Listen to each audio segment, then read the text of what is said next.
First of all, it was great to be back in Lake Placid and all the people in Orda and everything that works out with the facilities there. And I think from the hockey standpoint, for us, it was another great evaluation camp. I mean, to bring in 45 of the top players and get them in both game and practice situations with the coaching staff, for us, served the purposes of evaluating and measuring those players that were there, and also giving us a good idea of the full pool and picture heading into the World Juniors in Ufa, Russia in December.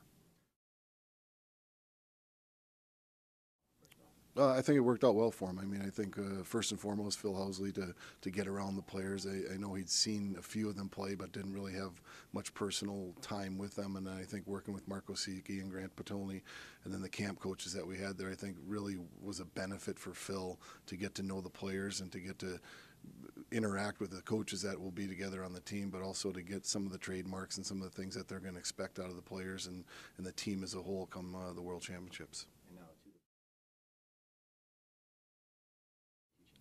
Yeah, I thought it was a good camp. I mean, I think first and foremost, it's hard in the summer for the in-season preparedness at a camp of that intensity and a lot of games in a short period of time. So I think we were happy with the fitness level of players and the battle ready, if you will, for them in August.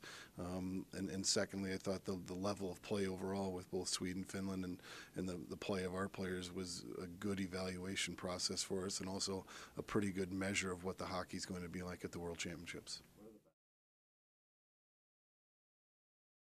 Well, I think the competition's necessary. I mean, you can play yourself a little bit, but it's just hard to continually battle each other and get good evaluations out of it. And part of what we're preaching there is team first and USA. And if it's USA against USA, it's a little bit difficult for the players. So I think to have the competition, certainly the results of Sweden in the past World Junior Championships has been excellent. So we know they're a great measuring stick, and Finland's always provided a real good kind of a gritty opponent that matches the North American intensity but has the skill of the European team. So for us, again, it put our players in situations that we want to see them in. It gave our coaches a chance to be behind the bench with them in all those situations and get a much better feel for the players.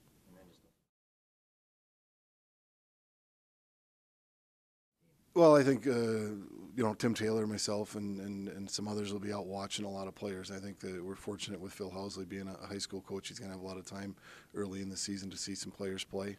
I think from our standpoint, from evaluation and where we came out of as a staff, we have a pretty good feel for the guys that we think we really need to track in the fall and continue to watch. And that's certainly players that were at the camp and some players that were not at the camp. So it's a big pool of players to watch. But I think over the course of the first 3 months of the season, we'll have a real good grasp on where some of the players are at.